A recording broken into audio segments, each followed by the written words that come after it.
Rural parecía tranquilo, un refugio en el corazón de México. Pero al caer la noche, supe que no estaba solo en esa habitación. La huésped inesperada del Rancho Viejo. El aire en el Hotel Rancho Viejo, enclavado en las sierras de Oaxaca, era denso, casi palpable, impregnado de un olor a humedad y a la madera centenaria que conformaba cada rincón de esa antigua hacienda.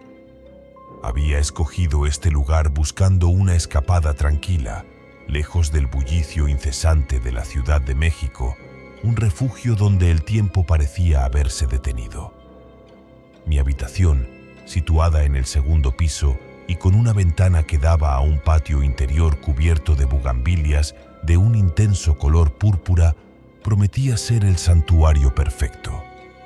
La primera noche transcurrió sin incidentes notables, solo el crujir ocasional de las tablas del suelo bajo el peso de la casa y el viento silbando con una melodía lúgubre por las rendijas de las ventanas. El silencio era casi total, roto solo por el canto lejano de algún grillo.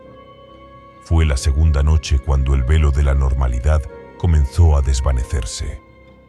Me despertó un sonido suave, apenas perceptible al principio, como el arrastrar de una tela vieja sobre el suelo de piedra. Mi mente, aún en el limbo del sueño, lo atribuyó al personal de limpieza o a algún otro huésped madrugador. Pero luego, el sonido se hizo más distintivo, inconfundible. Un suspiro, un aliento helado que pareció rozar mi mejilla. Abrí los ojos de golpe y el vello de mis brazos se erizó con una sensación de terror primario.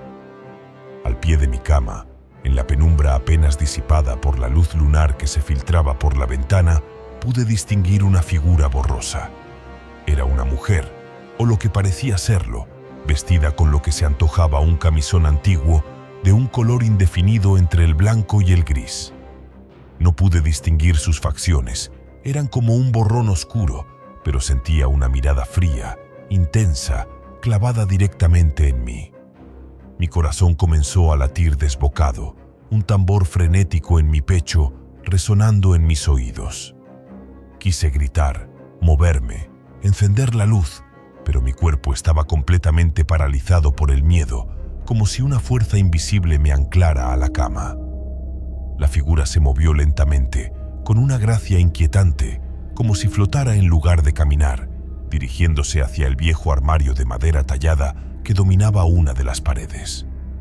La puerta del armario se abrió sin que nadie la tocara, con un chirrido que resonó en el silencio, y la mujer, como si fuera de humo, desapareció dentro.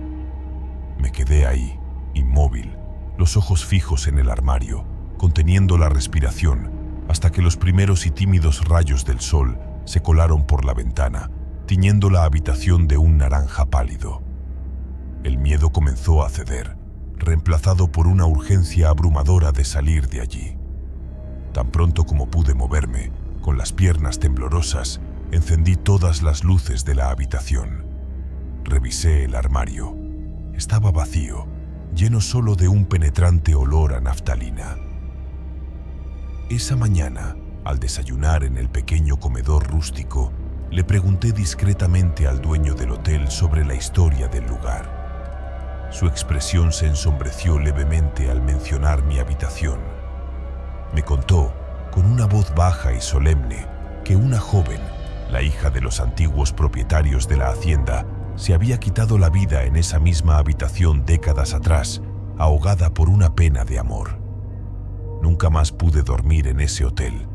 La imagen de esa figura etérea en la oscuridad de la habitación sigue grabada en mi memoria, un recordatorio escalofriante de que, a pesar de la aparente tranquilidad, no estaba sola en esa vieja casona oaxaqueña. El piano del pueblo fantasma. Decidí pasar un fin de semana en un pequeño hotel rural en un pueblo casi abandonado en los alrededores de San Luis Potosí. Había leído sobre este lugar, famoso por sus antiguas minas de plata y las innumerables leyendas que tejían su historia, un imán para los amantes de lo macabro como yo. El hotel, la casona del minero, Era una construcción imponente de piedra oscura con gruesos muros y techos altos. Su interior estaba decorado con muebles antiguos de maderas nobles y cuadros oscuros, creando un ambiente que te transportaba ineludiblemente al pasado, a una época de auge minero y fortunas fugaces. Había un viejo piano de cola en el salón principal, un instrumento majestuoso pero olvidado, con las teclas amarillentas por el paso del tiempo y las maderas gastadas, que parecía una reliquia silenciosa. La primera noche, me encontraba leyendo un libro a la luz de una lámpara de aceite en mi habitación, cuando mi atención fue capturada por un sonido inesperado. Era música, un vals, tocado de forma impecable, con una melodía que era a la vez hermosa y profundamente melancólica, una pieza que parecía calar hasta los huesos. Al principio, lo atribuía a algún otro huésped con talento musical, aunque era una hora bastante avanzada de la noche. La música llenó el silencio de la casona por unos minutos y luego, tan abruptamente como había comenzado, se detuvo. El silencio que siguió fue más pesado que antes, cargado de una extraña expectación. Mi curiosidad, que siempre ha sido mi perdición, me impulsó a bajar al salón. Estaba completamente oscuro y desierto. El piano estaba cerrado, su cubierta de madera cubriendo las teclas, y no había rastro de nadie. Una extraña sensación me invadió, una mezcla de fascinación ante el misterio y un temor creciente. La segunda noche sucedió de nuevo. El mismo vals, la misma melodía perfecta y triste, la misma interrupción súbita. Esta vez, la curiosidad se transformó en una necesidad imperiosa de entender. Abrí la puerta de mi habitación lentamente, evitando cualquier ruido, y miré por el pasillo. La luz de la luna llena se filtraba por una ventana alta, proyectando sombras largas y danzarinas que parecían cobrar vida propia. Pude ver el salón, y allí, sentado frente al piano, vi a un hombre. Llevaba ropa antigua, lo que parecía ser un frac oscuro, y su silueta era casi transparente bajo la luz lunar, como una aparición de niebla. Sus dedos, largos y etéreos, se movían con una gracia espectral sobre las teclas, aunque éstas no parecían ser tocadas físicamente. Me quedé helado, observando cómo la melodía brotaba de un piano que no era tocado por manos de carne y hueso. De repente, el hombre giró la cabeza lentamente, como si supiera que lo estaba observando, que mi mirada se había posado sobre él. No pude distinguir su rostro. Estaba velado por la penumbra y su naturaleza fantasmal, pero sentí una frialdad gélida que me atravesó, una corriente de aire helado que me hizo temblar. En ese instante, el piano se cayó de golpe, la melodía se desvaneció y la figura del hombre se disolvió en el aire, como si nunca hubiera estado allí. No dormí esa noche. El vals y la imagen del pianista fantasma se repetían en mi mente. A la mañana siguiente, me fui sin decir una palabra, sin explicar mi partida repentina. Todavía hoy, cuando escucho un vals, un escalofrío me recorre la espalda, un eco silencioso del músico fantasmal de la casona del minero. Los niños del laberinto. Mi viaje a la Sierra de Puebla me llevó a un hotel boutique llamado El Santuario Escondido, un verdadero oasis enclavado entre montañas cubiertas de vegetación exuberante. El lugar era de una belleza singular, con jardines laberínticos de arbustos cuidadosamente podados y una piscina natural alimentada por un manantial. Aunque el entorno era idílico y prometía una tranquilidad absoluta, había algo inquietante en el aire, una quietud que no se sentía natural, como si el lugar guardara un secreto bajo su fachada de serenidad. Desde la primera noche en mi habitación empecé a escuchar risas.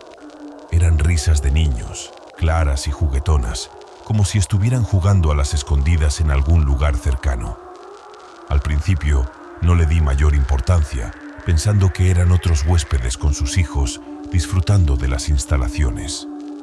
Pero la ubicación de mi habitación en un ala más apartada del hotel, y las horas a las que se escuchaban esas risas, a veces en plena madrugada, empezaron a inquietarme. Una noche, el sonido venía directamente de fuera de mi ventana, que daba a uno de los laberintos de arbustos. Me asomé con cautela, esperando ver a los pequeños, pero no vi a nadie. Solo la densa oscuridad de la noche y el siseo del viento entre las hojas. Una tarde, mientras exploraba los vastos jardines del hotel, me aventuré en el laberinto de arbustos. La densa vegetación me envolvió y pronto me di cuenta de que me había perdido. Fue entonces cuando escuché las risas de nuevo, esta vez más cerca que nunca, casi a mi lado. Sentí una ráfaga de aire frío pasar a mi lado, una brisa gélida que contrastaba con el cálido clima de la tarde, y pude escuchar claramente pequeños pasos corriendo sobre la tierra. Me giré rápidamente, con el corazón acelerado, pero no había nada. Sin embargo, en el suelo de tierra húmeda, justo donde sentí la ráfaga, vi una pequeña huella de pie, como la de un niño descalzo. El pánico se apoderó de mí, un terror irracional que me hizo olvidar mi sentido de la orientación. Seguí las huellas, que aparecían y desaparecían misteriosamente entre los arbustos, llevándome más y más profundo en el laberinto. Cada vez que las huellas se desvanecían, las risas se hacían más fuertes, rodeándome, como si estuvieran jugando con mi miedo. Sentía que me estaban jugando una broma macabra, que estaban a mi alrededor, invisibles, observándome con una diversión infantil, pero a la vez, con una intención que no lograba comprender. Finalmente, con la respiración entrecortada y el cuerpo cubierto de un sudor frío, logré encontrar la salida del laberinto, agitado y completamente asustado. Cuando le pregunté a uno de los empleados del hotel sobre las risas de niños, su rostro se puso pálido. Me contó, en voz baja y con una expresión de respeto reverencial, que hacía muchos años el hotel no había sido un hotel, sino un orfanato. Un incendio trágico, décadas atrás, se había llevado la vida de varios niños en esa misma zona donde se encontraba el laberinto. Dijo que sus espíritus a veces jugaban en los jardines, que eran traviesos, pero inofensivos.